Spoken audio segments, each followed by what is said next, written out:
Diane, can you hear me now?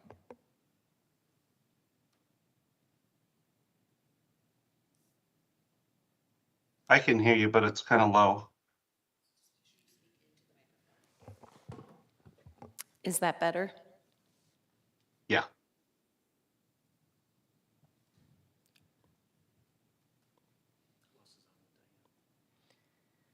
We have Diane and Deborah Lewis. Diane, are you able to hear me and unmute?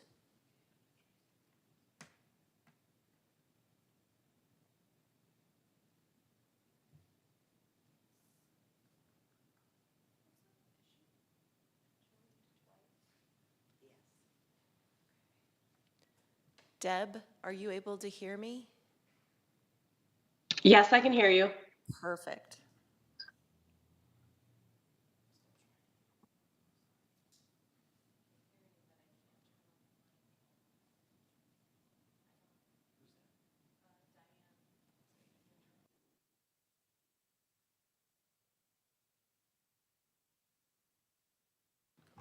Maybe you want to try exiting out and coming back into the meeting? Just really quick.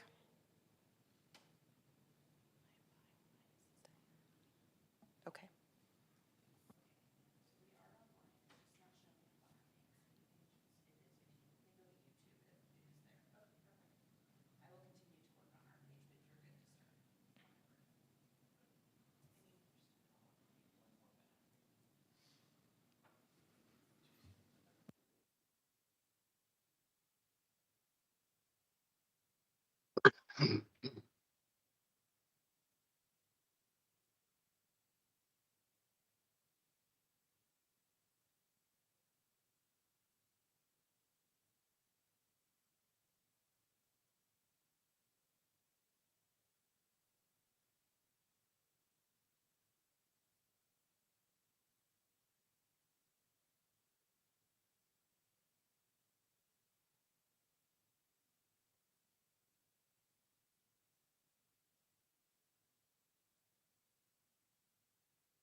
Hello?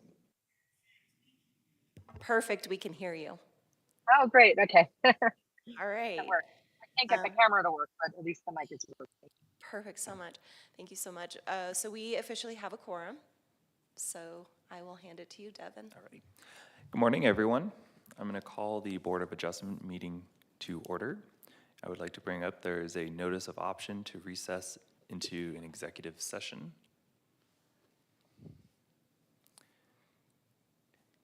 Next, we will be going to the roll call for the meeting. Tiffany? Thank you. Art Babbitt is excused. Bob Harris? Absent. Devin Kelly? Present. Deborah Lewis?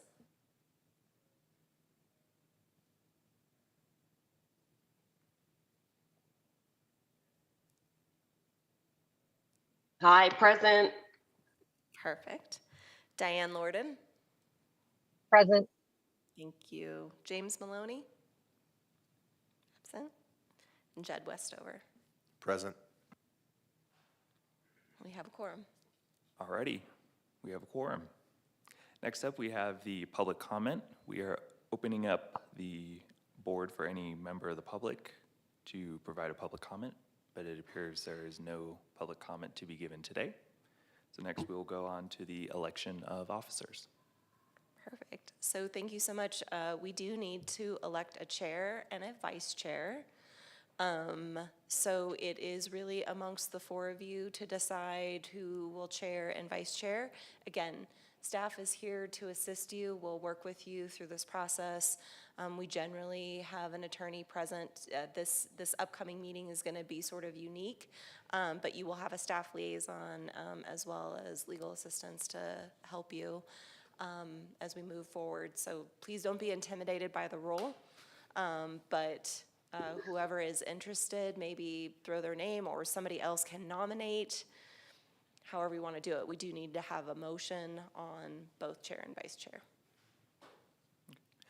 I, Devin Kelly, am interested in the position. Perfect. Does anybody want to make a motion in that regard? Well, does somebody first want to nominate Devin, or Devin, do you want to nominate yourself? I would like to nominate myself, Devin Kelly. I second the motion. You need to make a motion. I want to make a motion to elect Devin as the board chair. Can we get a second on that? I second that I'll be the motion. second on that. And all in favor? Aye. Aye. Aye. Motion passes.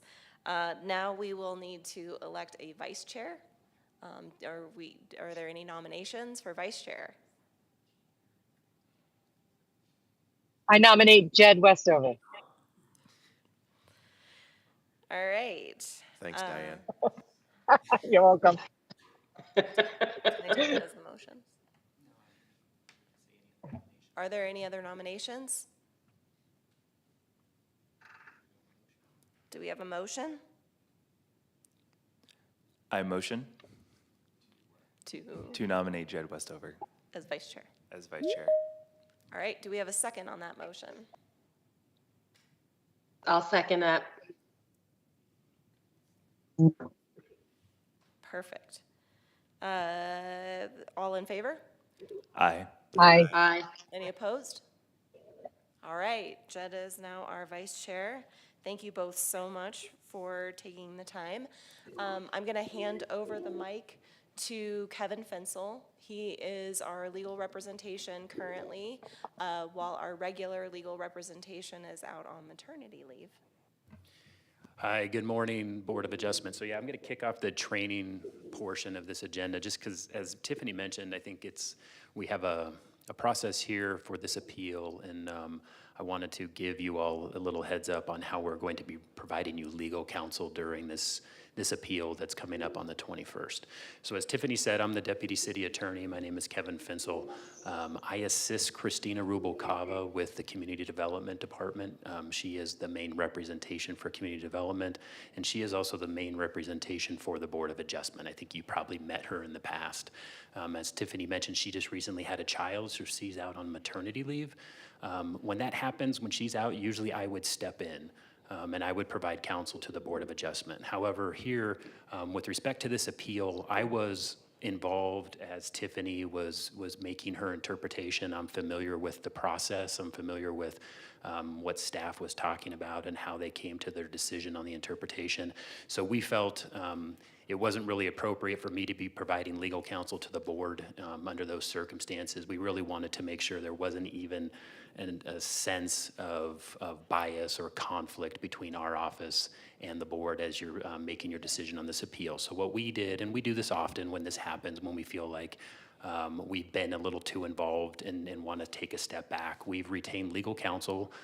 We retained Pierce Coleman. They're a firm down in the valley. They provide assistance with us on other matters. So online you have Joe Estes. Joe is with Pierce Coleman. He'll introduce himself when I'm done. But he's going to provide the training. He's going to talk to you about the appeal process. But we've also asked him to be a little broader than that, since we have some newer members, to provide just a general training on Board of Adjustment responsibility. So you're going to get a little more than just the appeal process. But Joe's going to do that. And then on the 21st, his colleague, Jenny Winkler, will actually be the attorney present to provide legal counsel to the board if needed. So going forward through this process, if you have any questions about the appeal, obviously Tiffany's your contact, but if you have any legal questions, on the day of the appeal or today. They'll go through Joe today and then Jenny on the 21st. So I just wanted to let you know why you see two new attorneys today and on the 21st. It's not we don't like you. I'd love to be representing you, but it just made more sense in this process. So I'll turn it over to Joe now, and then he can kick off the training. And again, any legal questions going forward, feel free to ask him, and then Jenny on the 21st. All right. Good morning, everybody, and congratulations, Devin and Jed, on your new appointments as the chair and vice chair. As was said, my name's Joe Estes. I'm with the firm Pierce Coleman, and I've done municipal representation for, gosh, over the last 15 plus years. I currently serve as an appointed city and town attorney for 4 municipalities, you know, the smaller municipalities that don't have a need for full-time attorneys. I've actually worked up in your area. I was the city attorney for the city of Page for a few years. So was always back and forth to Flagstaff and in that area, but I've covered all over the state. I've been from Page to Yuma to Bisbee to Quartzsite. So, and like was mentioned, we're here to provide essentially a special counsel to the board to provide any necessary legal representation or legal advice through the process. Now, we're not here to tell you how to make a decision, just here to tell you the process and answer questions as to how that appeals process goes and stuff. And like was also mentioned, you know, we're gonna give you guys some overall basic training, just in general with regard to your positions on the Board of Adjustment, your duties, your you know, positions, and also a little bit about open meeting law and conflict of interest and stuff like that, since we're here. So it should only take about 4 to 5 hours. So sit back and enjoy. Sounds good. Thank you. Yeah, we'll try to keep this short and sweet. And let me see if I can go ahead and I'll share my screen. I've got a PowerPoint presentation, and feel free to jump in with any questions at any time. Hey, Joe, really quick, I just want to interrupt yes. you. I have another board member that's joined, and so I just wanted to put that on the record. Bob, can you state that you're present for the record? Bob Harris?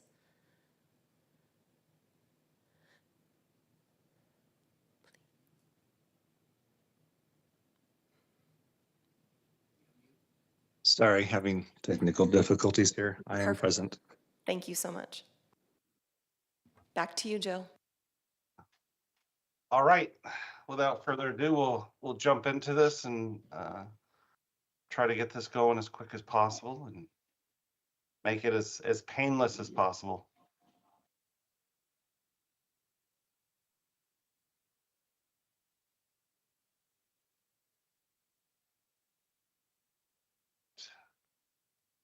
Can everybody see the PowerPoint screen? Did I share the right screen? Yes. Yes. Oh, no, Okay. that's it. Great.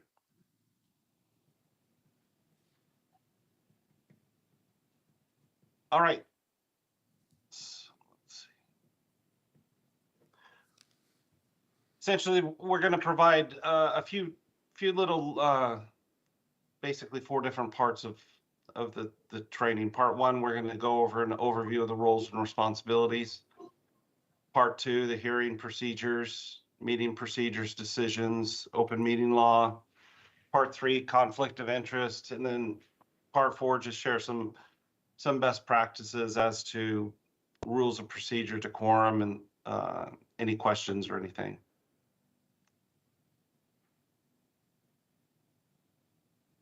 So under state law, the state law requires every municipality to have a board of adjustment for this process, for an appeals process. And that's an ARS 9-462.06. And it's memorialized in the Flagstaff City Code, Chapter 2-10 that implements that. The code also defines the Board of Adjustment's powers and duties, which mirror essentially the requirements of the state statute. So the Board of Adjustment powers, you're here to decide appeals in which it's alleged there's an error in an order or requirement or decision made by an administrative official, essentially the zoning administrator. If there is an aggrieved party believes that the zoning administrator has made a improper determination or decision, that can be appealed to the Board of Adjustments. You also hear and decide appeals for variances from terms of the zoning code. And we'll go through variances a little bit, but we're going to focus mostly on the appeals with regard to administrative decisions, since that's the main issue that's going to be coming before the board on the 21st. So again, state statute, the Board of Adjustment shall hear and decide appeals in which it is alleged there's an error in an order, requirement, or decision made by the zoning administrator in the enforcement of a zoning ordinance. Essentially, it's a due process. There's always an opportunity to appeal a decision. So in Flagstaff, any person that believes they've been aggrieved by any decision by the zoning administrator may appeal to the Board of Adjustment. There needs to be a nexus between that individual or group who's making that appeal, that they have to, the decision has to impact them in some way, that they have, essentially the aggrieved person has an interest in the affected property or decision. And once an appeal is filed, that appeal typically stays all the proceedings in that matter until the Board of Adjustment makes a decision. And the aggrieved person has a right to present their case by oral or document evidence, to submit rebuttal evidence, and essentially cross-examine witnesses. It's depending on the issues, the appeal process can be kind of like a mini bench trial where you sit as a judge, a group of judges, and you hear from staff, you hear staff's positions, you hear the appellant's positions, you can take testimony, you can hear from other witnesses and such, and whatever information and documentation that the board needs to be able to make their decision. So the appeals of interpretations is provided for. There's a process provided for in the city code. And the filing of the appeal is initiated by the person, again, whoever's aggrieved by the decision of the zoning administrator. The notice of appeal is submitted to the zoning administrator and to the Board of Adjustment within 10 calendar days of the zoning administrator's decision. And then the zoning administrator transmits all of the administrative papers, records, and other information to the board. Again, filing the appeal stays any proceedings in that contested action. So those proceedings are stayed unless there is a imminent peril of life or property. Then in those circumstances, we would try to expedite things before the board, but the underlying issues wouldn't be stayed. The appeal is heard at a public meeting and published as a public hearing. So the public has the right to hear and attend. Joe, I'm sorry. Sorry to interrupt you. We lost your screen. Is there any way you could reshare the Yep. presentation? Thank you.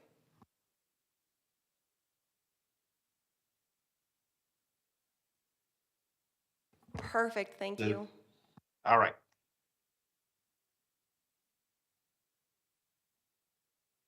So again, it's a public meeting and it's a public hearing. The zoning administrator submits a staff report with a recommendation on whether the appeal should be granted or denied and the grounds for the recommendation. And again, the reason why our firm is representing the board as special counsel is because the city attorney's office was involved with staff with regard to that decision that's going to be coming before the board. So we're able to provide outside independent legal advice to the board if you have legal questions with regard to the process and things like that. And that way avoids any allegations of any conflict of interest and stuff. And it's a very common process.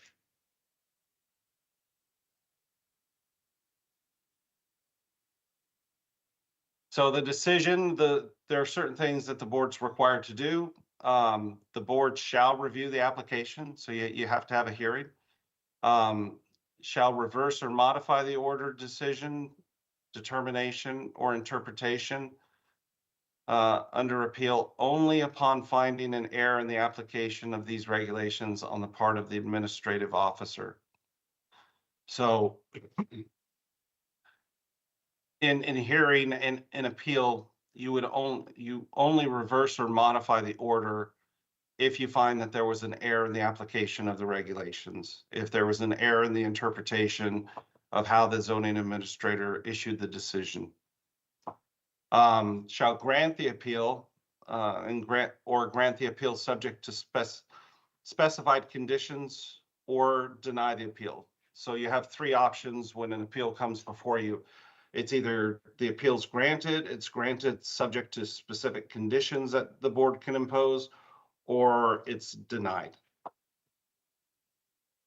So if the board modifies an order or decision, then the board shall have all the powers of the officer from whom the appeal is taken. So essentially, if you're modifying the zoning administrator's decision or determination under the zoning code, then your decision has that same effect as if the zoning administrator had issued that decision. And the record of the public meeting shall state the reasons and findings of fact used in reaching the decision. So essentially, the board needs to specify the factual basis as to why the board is making the decision that the board is making, whether that decision is to grant the appeal, require specific conditions, or deny the appeal. In any instance, the board needs to explain on the record why the decision is being made.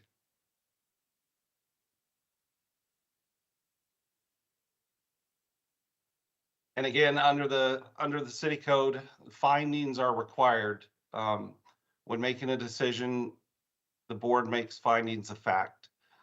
So essentially, findings of fact can be as simple as, we find that the applicant submitted an appeal on the zoning administrator's decision on this zoning code interpretation. It was appealed to the board. The board heard testimony from X, Y, and Z. And the board believes that we should either uphold or deny or modify the zoning administrator's decision based on these specific issues or facts. And so the findings are based upon consideration of the application, the plans, testimony, all of the materials that constitute the record that come before the board. Basically, what that's saying is that you shouldn't consider outside sources. If you shouldn't be doing Google searches or trying to find other interpretations and stuff prior to the board meeting. Go into it having reviewed all of the records and materials and make the decision and determination based off of what is presented as part of the official record of the appeal. And again, findings shall be in writing or included in the minutes. So either the board can issue a final written order and determination, or if the minutes are clear,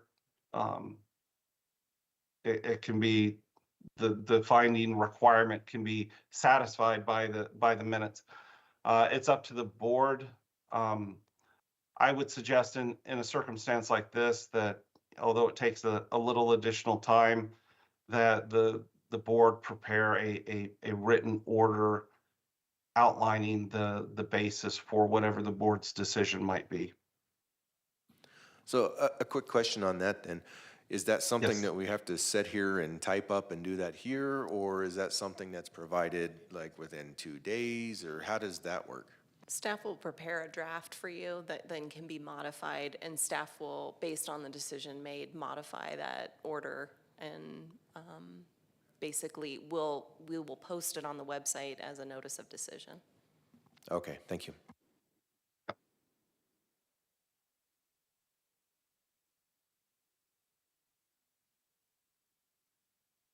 All right, so the Board of Adjustment decisions, so the board's decision can be appealed, and it has to be appealed to the Superior Court.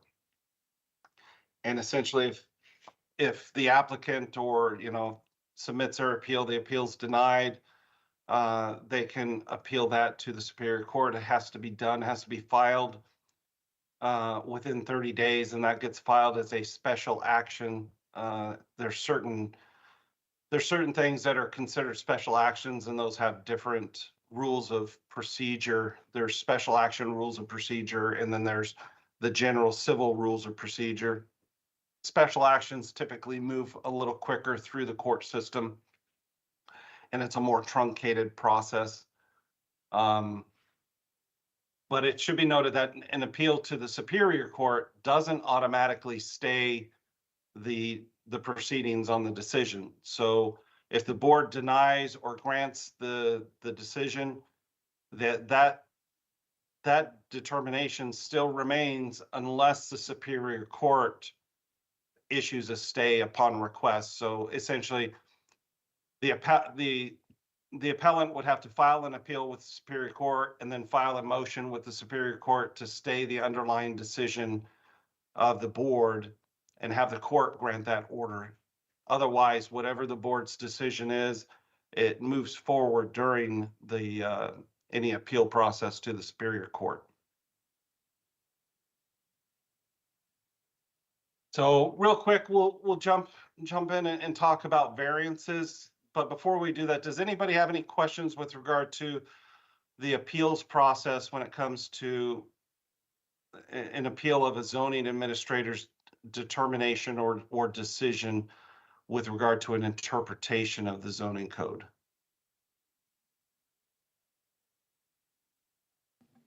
If it does get appealed to Superior Court, then do we have to go and be a part of that, or are we separated from that, or how does that work? No, essentially, what would go to the Superior Court would be the record that was presented to the board and the board's order. I wouldn't anticipate that the board wouldn't be brought into that process where the court would, you wouldn't be brought in as witnesses and stuff. Essentially, what the Superior Court's decision is going to be is, did the board follow the proper process and procedures, and was the decision within the requirements of the law? So essentially, there's different types of review that we call in the legal field. So what the appeal review process is for the Board of Adjustments, when somebody submits an appeal of a zoning administrator's decision, we'd call that a de novo appeal or a de novo review. You guys are looking at everything fresh, and you're looking at all of the evidence and all of the positions and statements. Whereas if somebody were to appeal the board's decision, then that's looked at by the Superior Court based off of a more strict interpretation of, was there an abuse of discretion type of standard. Okay, thank you. So, any other questions with regard to the appeal of the interpretation process? So, and again, when you guys go into the meeting for that, the board can seek legal advice and go into an executive session for legal advice. But I think the board's the executive session shouldn't be used as a mechanism to talk about or try to see how the board members feel with regard to the interpretation. You know, you guys should have that as an open and honest discussion and in the public hearings so that, you know, your positions and how the board is going to rule is part of that public meeting. Now, if you've got questions with regard to legal process or legal interpretation, different things like that, you have the right and the ability to go into executive session. But again, as legal counsel, we're here to advise you through the process, but not, you know, it's not our point to step in and say, yeah, we think this is the right way to go on this one, or this is what our opinion is on this interpretation. So with regard to variances, this is the other area that the board hears appeals on. And a variance can only be granted again on a written application submitted to the Board of Adjustments. And essentially, under a variance, there has to be special circumstances that exist that are essentially peculiar to that property, the structure, the building involved, and that don't apply to, are not applicable to other land, structures, or buildings within the same district. Some examples, an example of this that I like to use is, you know, somebody's coming before the Board of Adjustments asking for a variance of a setback requirement because they had a sinkhole in their backyard and they can't build their house in that area, so they need to encroach on the setback requirements for the property. So that would be something that would be very special and peculiar to the property. And it would be something also that the owner didn't create. It wasn't an owner created hardship. So there's strict application of the zoning code. So if strict application of the zoning code would deprive that person of the rights commonly enjoyed by other properties of the same classification in the same zoning district. Again, like that example, if you had 15-foot side yard setbacks and because of a sinkhole or something peculiar to that property, you couldn't meet those setbacks, then they could apply for a variance of those setback requirements. But again, that alleged hardship or that issue cannot be the result of the actions by the applicant or essentially the owner of the property or prior owners of the property, where, you know, because you built your house here early on and then you come back and you want to build a shed somewhere else and it doesn't meet the setback requirements, that would be something, an example of something that wouldn't be appropriate for a variance, because it would be something that was caused by the actions of either the current owner, applicant, or the prior owner of the property. Any variance is subject to such conditions that will ensure that the adjustment that may be authorized by the board does not constitute a grant of special privileges that would be inconsistent with the limitations on other properties in that zone or zoning classification. So essentially, the variance has to be very limited to that specific issue or circumstance. And again, the board may not grant a variance for a change in uses permitted or other changes in the terms of the zoning or code. So you can't change the zoning code through a variance. And you cannot grant a variance if that special circumstance of the property is self-imposed. Again, like I talked about, if the issue was caused by the applicant themselves or you know, prior owners of the property. A lot of times people will come and say, well, I didn't build the house there, you know, I didn't do that, but they acquired it from somebody who did, and those actions carry forward with that property. So any questions before we jump to the second part with regard to variances?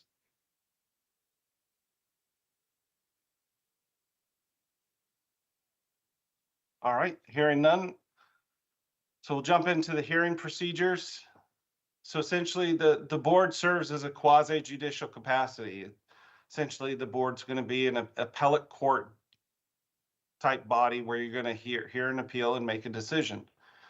The board has the power to hold hearings, make decisions in the manner of the court and matters within the board's jurisdiction. During a hearing, the board is limited to the evidence presented at the hearing. Again, you don't make your decision or your determination based off of external information that may have come to the board or board member outside of that hearing. It's make that determination and decision based off of the evidence and information that's presented at the hearing. Ex parte communications is prohibited. Every person is entitled to fair and impartial hearing. So there shouldn't be any communications related to the matter to a board member outside the board meeting. So if the applicant comes up to a board member in the public and it's like, I've got this matter coming before you, I want to talk to you about it. You know, you just politely say, okay, look, we can't have ex parte communications. You know, we will hear everything at the time of the hearing, and you'll have your opportunity to present your position and everything on a public record. This all has to be part of an open meeting. And if there are any ex parte communications, those should be placed on the public record. For example, if someone did that and you told them, you know, politely, no, I can't talk about this. When you do have the hearing, then you would just say, just for the record, you know, the applicant approached me and, you know, we politely separated and did not discuss the issue, or, you know, whatever that communication would be. You just want that to be part of the record. The board has no authority, again, to amend the zoning code or correct what it considers to be an unwise requirement. So even though, you know, the board may not agree with a requirement in the zoning code, but if that requirement is clear and, you know, then it needs to be applied. So the board doesn't have that authority to make changes to the zoning code just to make a decision on the interpretation of how that zoning code is applied. And then written findings, again, are made part of the record as you explain your basis for your decision. So the nature of the board proceedings, it starts off with a notice, a letter to the applicant and posting. The board meetings are hearings, and hearings are public. The chair, we have Devin as the new chair, would convene the board meeting. And again, you have to have at least 4 members present. That's part of the open meeting requirement. You have a board of 7. So regardless of whether or not all of those seats are filled with individuals, you always have to have at least 4 members present to be able to conduct a meeting. If for some reason you have a scheduled meeting and you don't have a quorum, then essentially after the roll call, you would say, you know, no quorum is present. We cannot proceed forward with the hearing, and it'll have to be rescheduled. You can't have any, you wouldn't have any discussion or conversation with regard to the matter because you don't have a formal quorum in a meeting. So the chair will introduce a case and opens the public hearing. And then staff presents their report and responds to questions from the board. If there's questions of parliamentary procedure, those are decided based on Robert's Rules of Order, unless those are otherwise addressed in the board's rules of procedure. So the Board of Adjustment has a short board's rules of procedure. I would encourage each board member to read their copy of that and be familiar with that. But also if there's questions with regard to parliamentary procedures, you know, if someone wants to be heard, you typically, you know, seek the chair's permission to speak prior to speaking, try to keep an orderly meeting. You know, and if there's any questions with regard to procedures, you know, again, we're here to help and assist the board with regard to those issues. We're very familiar with Robert's Rules of Orders and how those rules apply to public meetings that the board will hold.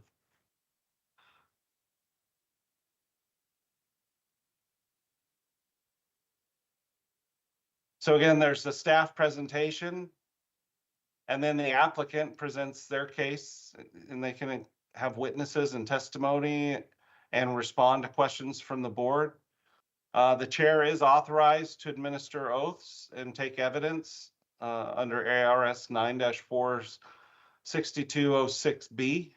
You can swear a witness in, essentially, just like a court proceeding, to where, you know, they swear or affirm that they'll tell the truth, the whole truth, and nothing but the truth, so that the testimony they provide would carry the penalty of perjury as well.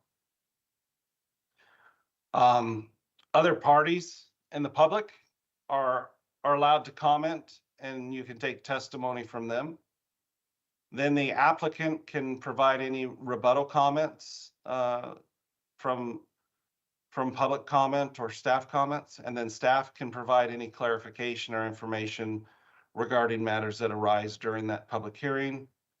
So once the public hearing is done, then the public hearing is closed. Then there's concluding comments by staff, and then that's where the board then deliberates and decides the question. So with that, you know, you go through, you do your public hearing, you take all the information, ask questions and stuff. And if you get to the point where, okay, the public hearing's closed, you've gotten your final comments by staff, and now the board's deliberating, and say, you know, somebody says, you know, I'm not real clear on this. Can we ask the applicant a follow-up question? And yeah, you'd be able to ask follow-up questions and get whatever information it is that you need and that you feel you need necessary to make the final decision. And so again, the board deliberates and decides the case, and that motion or that decision's made by motion, and it would be a roll call vote where essentially, you know, there's a motion, there's a second, and then a roll call vote would essentially be, okay, chairman, how do you vote? Vice chair, how do you vote? Other members, how do you, you know, yay, nay, so that it's specifically recorded as to each individual's determination on the decision.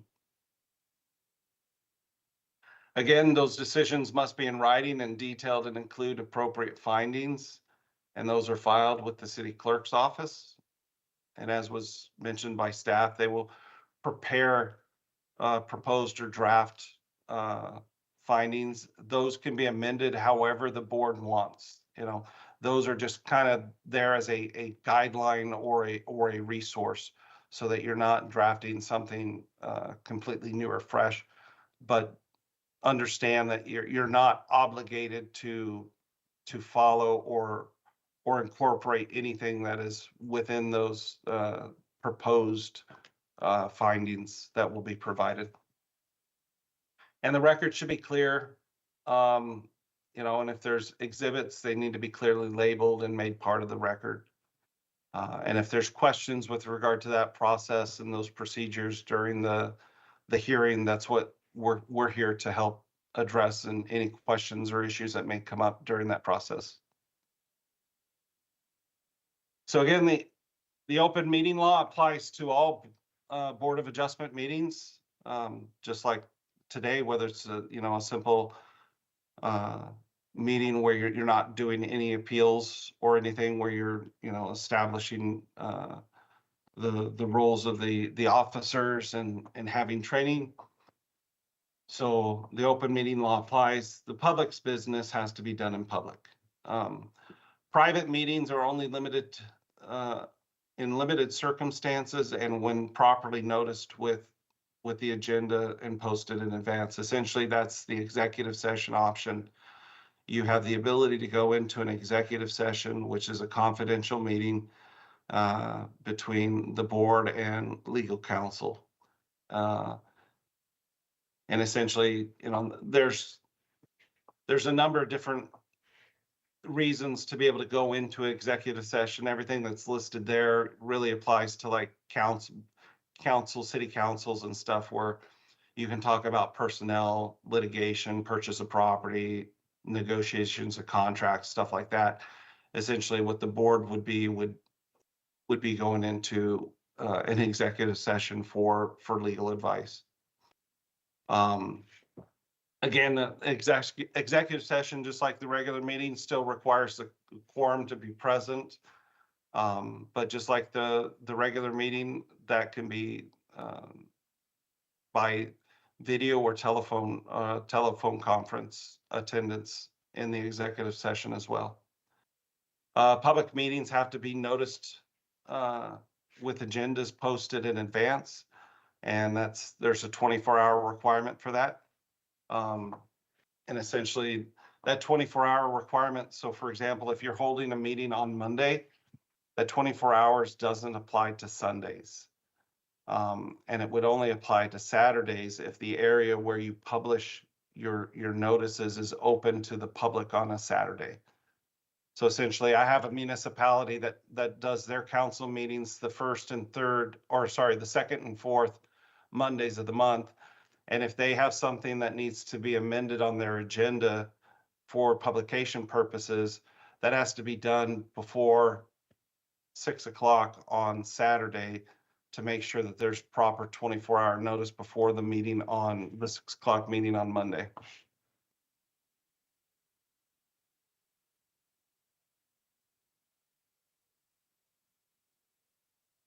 So meetings, it used to be very simple that, meetings were always done in person. It was very easy to determine whether or not, hey, are we having a meeting?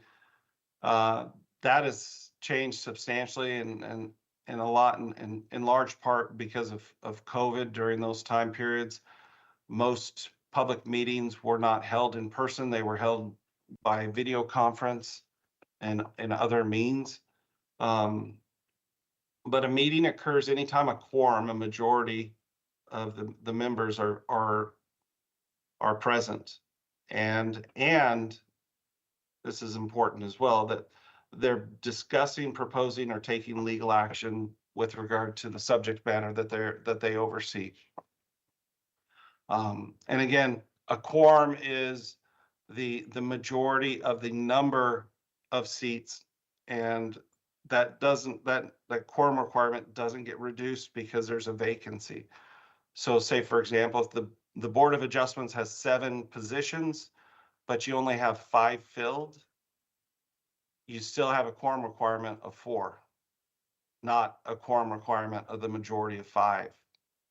So that doesn't get modified based off of vacancies.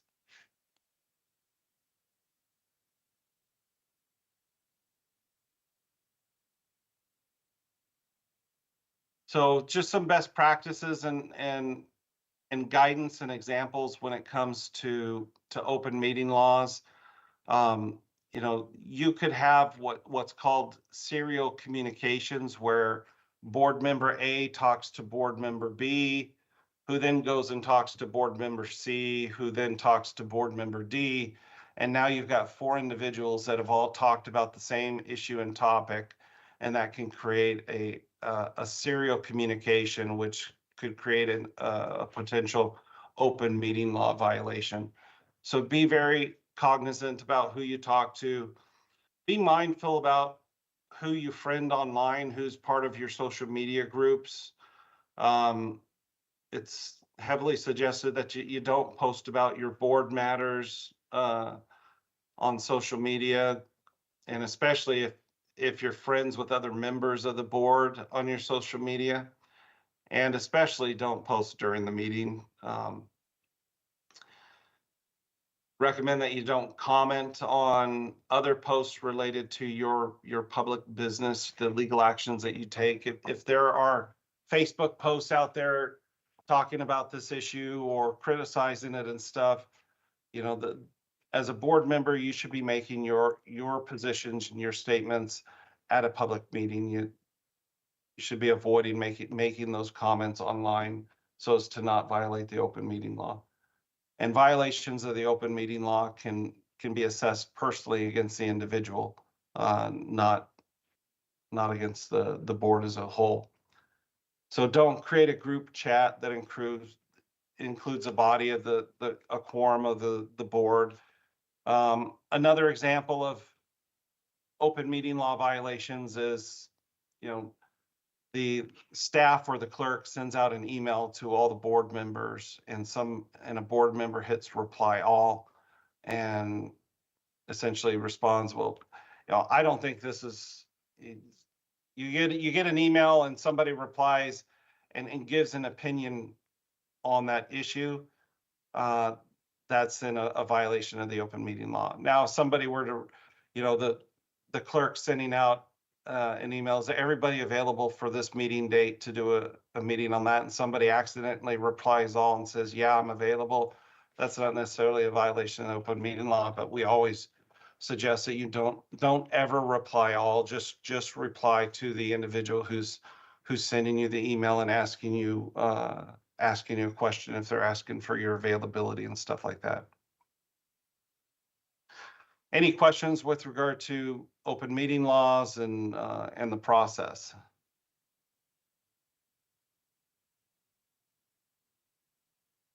All right, hearing none, we'll get through the rest of these slides pretty quick. So conflicts of interest, a board member has to know when to abstain because of a conflict. So every matter that comes before the board, each member of the board has to look at that matter and has to make a determination as to whether or not there's a conflict, and that has to be determined prior to the meeting. And there's specific statutory mandates for disclosing your conflict of interest, and those are in ARS 38501 through 511. You can consult with the city attorney if you have questions as to whether or not you have a conflict. And if you do have a conflict, that has to be disclosed in the official records on the city. So essentially the city clerk should have a conflict form for you to disclose your conflict. So essentially, what is a conflict? Do you have a pecuniary, a financial or proprietary interest, ownership interest in the subject matter coming before the board? If not, then there's no conflict. If yes, then you have to determine, is that conflict considered remote or substantial? If it's a remote conflict, then it's not a conflict where the board can't hear the issue. If it's substantial, then you have to declare conflict and abstain from hearing that, being a part of the process of hearing that matter.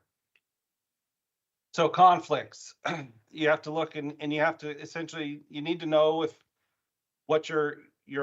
you've got family that live in the area that are involved, you have to know what your family members' business is as well, because if the conflict applies to you, it goes as far up to your grandparents, your parents, your siblings, whole or half-blood siblings, your child, your children, your children's children, your spouse, your spouse's parents and siblings, and your spouse's child. So essentially, if you just need to be aware of and know if you have family members that that are involved with or have an interest in whatever's coming before the board. So, and I can give a quick example of a remote interest. There's specific things that are remote interests. For example, if you own a very small percentage of a corporation that has an interest in a matter that's coming before the board, or if you're essentially you're one of, a community of property owners that would be impacted by a decision.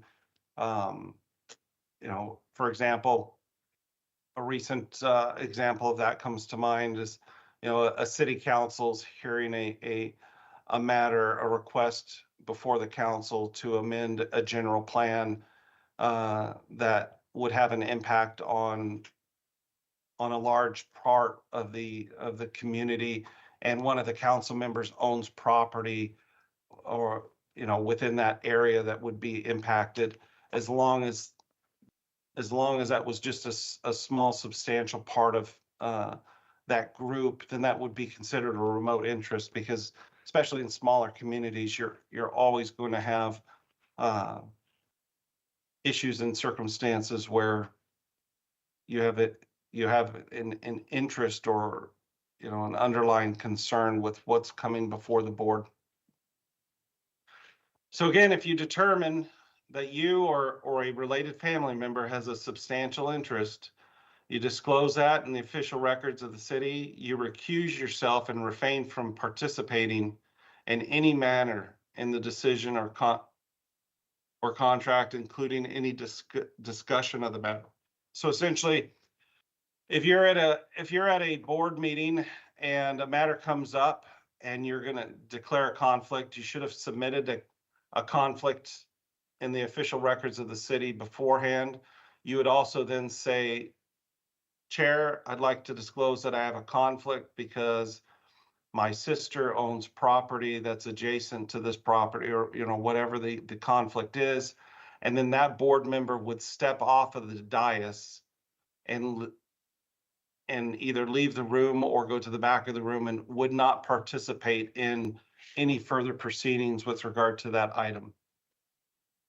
And again, if you have any questions, you can always get an opinion of the city attorney to help avoid any potential conflicts, because again, those can carry personal penalties if you recklessly or knowingly violate the conflict of interest laws. You know, they carry substantial penalties up to a class 4 felony, depending on the circumstance.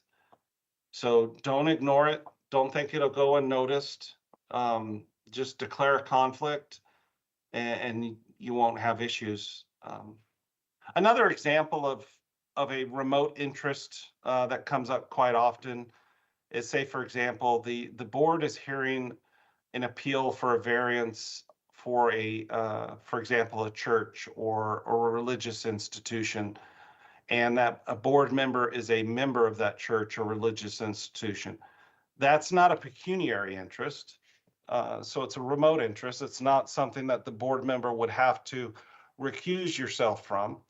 But sometimes you also take into consideration public opinion and issues, and if you feel that, you know, you can't be impartial because of your interest or your dedication to that organization or that religious institution, you can always recuse yourself and just say, you know, I don't have a formal conflict of interest, but I don't feel I can be unbiased in this decision because of my relationship, and you could still recuse yourself.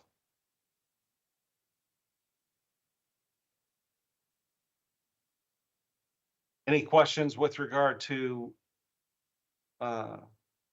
conflicts?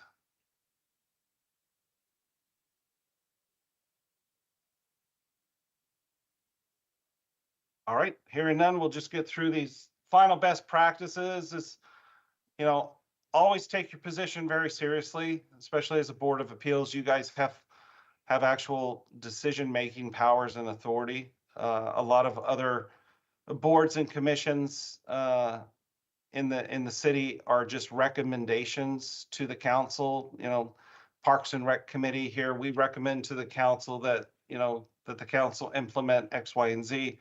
The Board of Adjustment, you actually make those final determinations that are binding, unless, you know, like we talked about, get appealed to the Superior Court.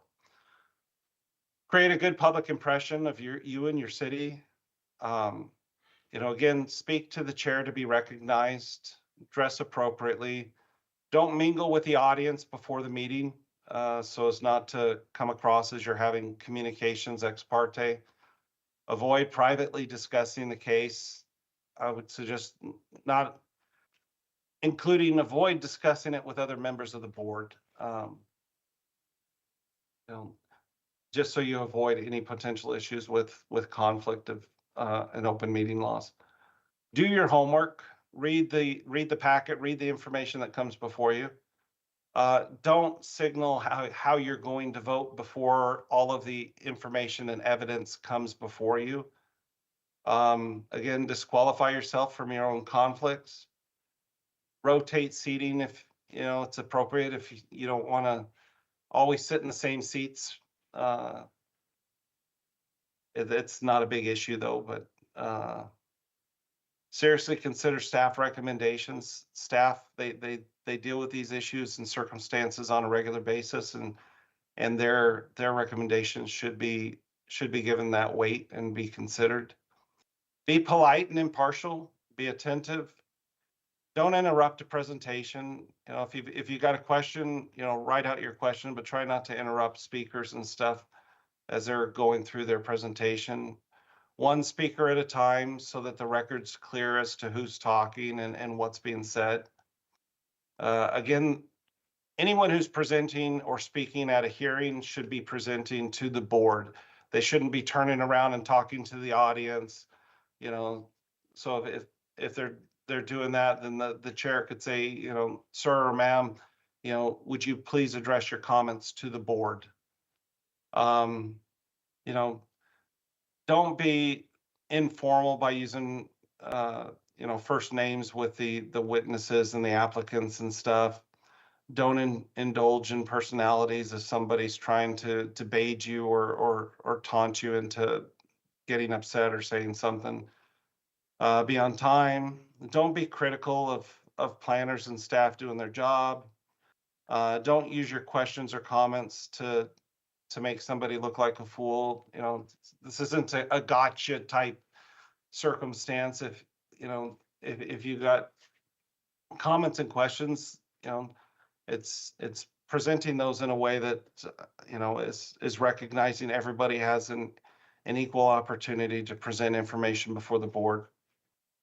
Don't get involved in arguments. Be sure the public can see diagrams and maps. So if you have, you know, exhibits and stuff, try to have those available to where everybody can see what's going on. Don't allow speaking from the audience. If somebody wants to speak, they need to come up and address the board formally, you know, introduce themselves, name and address for the record.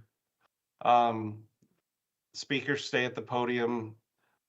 Don't get involved in neighborhood quarrels. Try to have a thick skin. Don't hold grudges. You know, understand that you're never going to please everybody with a decision that you make.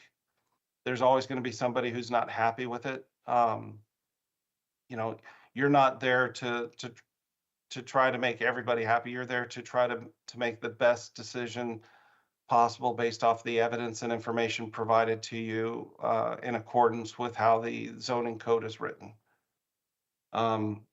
Be objective. Don't try to fix a bad deal, and give reasons for your decisions. You know, explain why you're taking a position you're taking. Ask staff for help when necessary. Try not to answer technical questions. Grant or deny the request. Don't try to split the baby. You know, that's usually something that it's usually ingrained in us. Well, let's try to find a middle ground or something, you know, and certain circumstances that could be appropriate, but for the most part, you know, you're either going to grant it, you're going to grant it with stipulations or requirements, or you're going to deny it. Again, these hearings are done by roll call vote so that there's a clear record as to each board member's vote on the outcome. Don't react to the outcome of the case. You know, discourage post-mortem remarks. You know, once the issue's done, you know, okay, we're done. We finished that. We're moving on. Delay the hearing if you need additional information. If there's additional information that you need, that you feel that you need, and it's not available, there, you know, don't hesitate to say, okay, you know, I'd like to make a motion that we that we table this and that we continue this to the next meeting until we get X, Y, and Z so that we can make a complete determination based off of all the information. And you've already selected your chair, you select your chair based off of who will run the meeting well, try not to do it by seniority or rotation, but again, you guys did that this morning, and again, congratulations to the chair and vice chair. So deal with jurisdictional questions up front. If the required notice didn't happen, continue the case until it does. So if there's a procedural aspect that didn't occur or wasn't done properly, address that right up front. If the notice didn't go out or it wasn't published properly, sometimes it's frustrating for applicants and stuff to have things continued, but we have to make sure that things are done in accordance with the required laws and statutes. No one follow Arizona laws that pertain to board members. Again, we talked about open meeting law, properly noticed meetings, transparency, conflicts of interest, financial and ownership interest, public records. Don't put anything about a case in an email or text that you'd be embarrassed to read on the front page of the paper. Essentially, if you guys are communicating via email or text with other individuals with regard to specific board member or board items, those can be considered public record and somebody can make a records request for those text messages or emails. So again, it's something that we use is the front page test. Is this going to look good on the front page of the paper if this were to get out? So again, if there's any questions, feel free to ask me any questions that you have. But again, my name's Joe Estes. Jenny Winkler will be the attorney who will be there with you at the actual board meeting, the hearing. Go ahead and stop sharing that. Are we back to a regular screen? Yes, we are. Okay. I did have one more question. So if we have a quorum of 4 and there's 2 yeses and 2 nos, what happens in that situation? In that situation, the vote fails for a majority vote. A tie vote is a failed vote. And then we always recommend when there's a tie vote that you do the opposite motion to try to get beyond a tie vote. It's great if we can. If we can't, that's okay too, but we always ask to follow up with that other motion in the opposite direction. So if there was a motion for approval and it ended up in a tie, that really means a denial. So then we ask you to make the motion as a denial to see if we can get beyond a tie vote. It's cleaner. We've definitely had issues with that in the past. But if for some reason, you have a tie vote for the denial, or you have a tie vote for the approval, and it's essentially, it fails because it's not a majority vote, and then you have a tie vote for the denial, it's still a denial. The matter doesn't pass because of failure of a majority vote. But if you recognize that you're not going to get a majority vote for an approval, then it should be clear on the record that it's denied. So even if you're one of those members who voted for the approval and it failed, it would still be, my recommendation would be you would still vote for the denial because the matter was essentially denied based off of the board, and that way there's a clear record that it was a denial. Thank you. And I actually have a question, but this is probably more towards the city staff. Could the board's rules of procedure, could that be found online, or is this something that could be provided by city staff? I have a note to send that out immediately following this meeting. Okay, thank you. And also you can, I've emailed copies of the PowerPoint to staff, so that the PowerPoint can be sent out to you as well if you want that. But also encourage you to look at and reference those statutes, the city code and stuff with regard to your duties and responsibilities, the appeals process. That's city code -20.80.020. And then there's also city code 2-10-001-004 with regard to the Board of Adjustments. So just encourage you to read through those and be familiar with those. And if you have any questions with regard to, just your basic rules of procedure and stuff like that, feel free to reach out to the city attorney's office for questions and concerns with those. Again, we're special counsel just for this appeals process for this item because the city attorney's office was involved in working with staff on that decision. But all other just general stuff would be directed to your city attorney representative.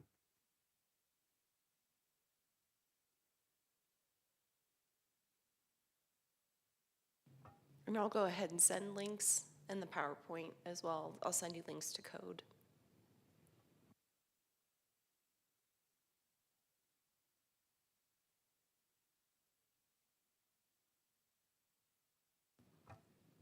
Any other questions on the training or the appeals process?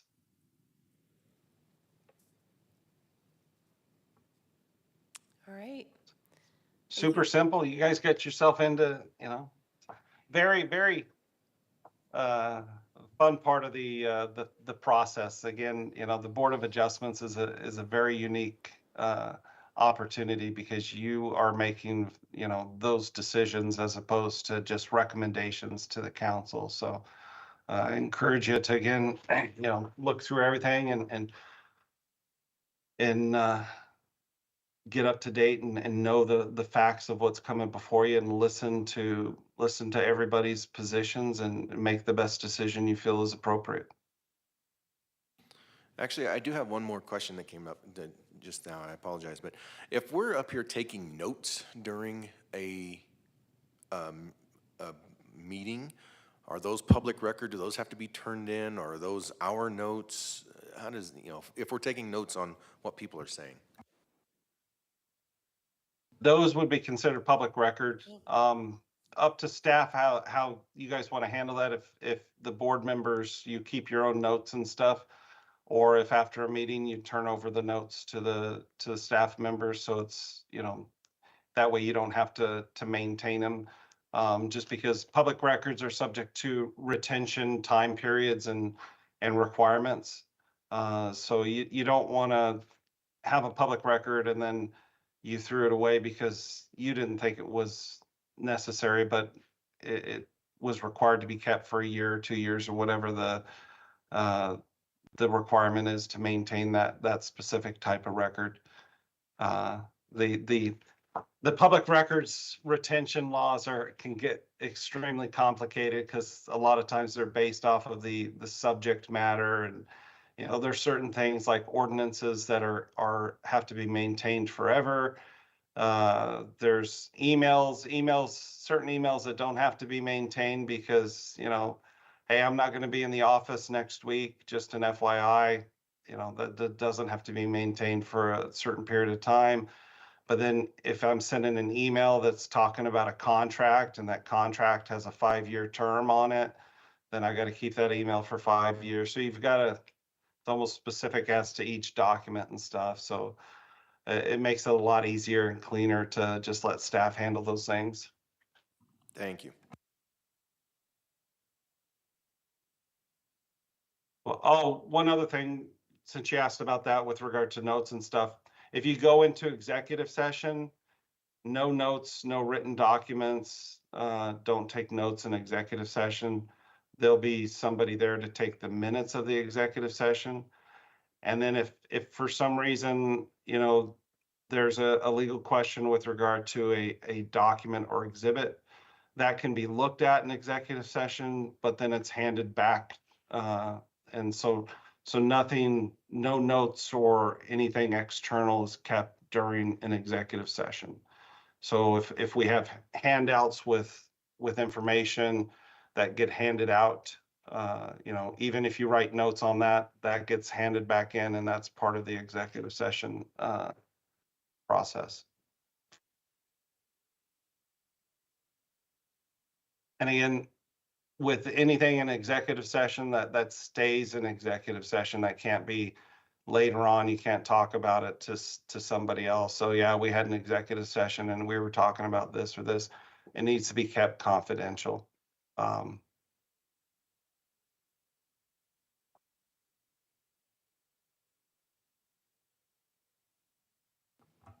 Executive session is just like Fight Club. Sorry. Same rules. We don't talk about executive session. Well, thank you so much, Joe, for your time today. We really appreciate it. Absolutely.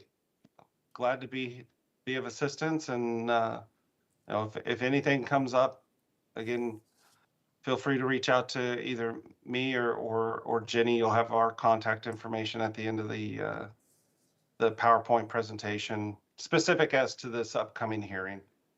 Anything in general, feel free to address that to the city attorney's office.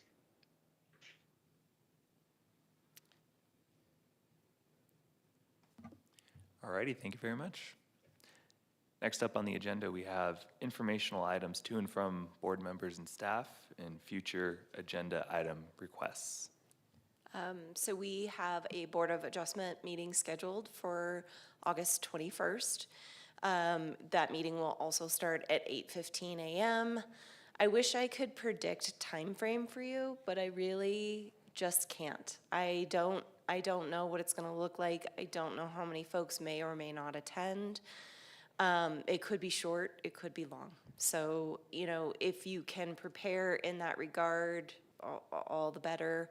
I don't think that this is actually going to be as big as a previous appeal we had, which went on for hours and hours and hours.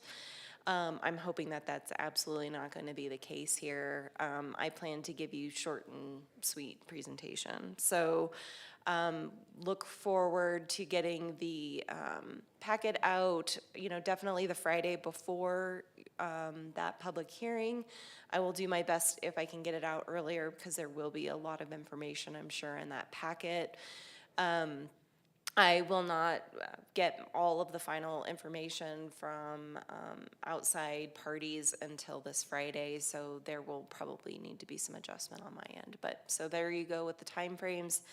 And then just look forward to having you all, and I'm just really grateful for your attendance today and going through the training. I know it can be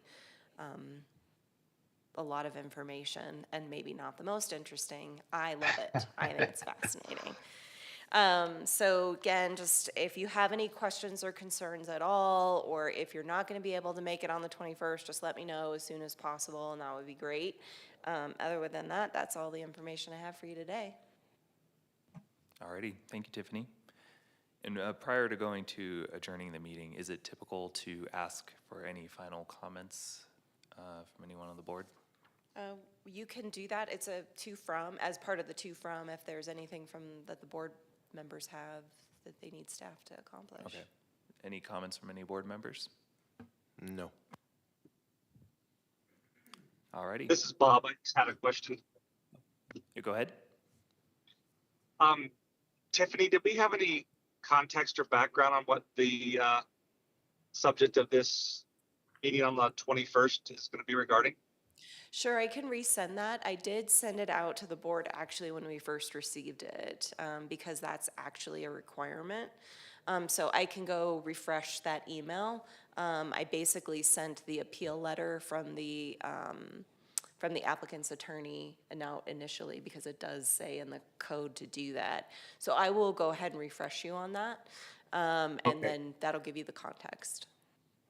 Thank you. Alrighty, any final comments or questions from any board members? Alrighty. I would like to adjourn this meeting. Thank you. Thanks, everybody. Have a great day. Thank you. Sorry I Thank had to you. start off with a long lecture from an attorney in the morning. It was a lot of fun. Thank you. Thank you. Bye-bye. Thank you. Bye.